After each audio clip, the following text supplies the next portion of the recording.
Nomination যখন দেবেন ভালো করে স্কুটিনি করবেন। অনেক প্ল্যান আছে ওদের ক্যান্সেল করার, বিজেপির প্ল্যান। নজর রাখবেন ভালো করে, স্কুটিনির দিন লয়ার নিয়ে যাবেন।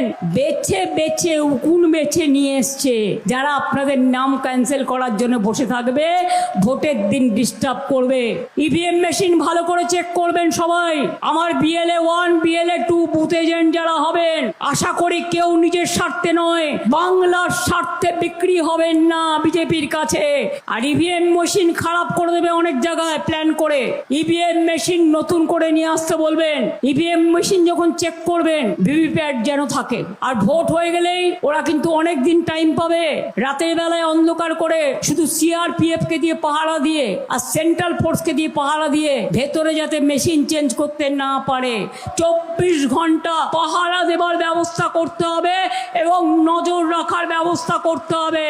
এবং আমাদের দাবি, বাইরে থেকে গণতন্ত্রের রক্ষক মানুষ যাতে দেখতে পারে ওই EVM machine central force check করছে কিনা, কোনো চিক ঢুকাচ্ছে কিনা, হ্যাক করছে কিনা।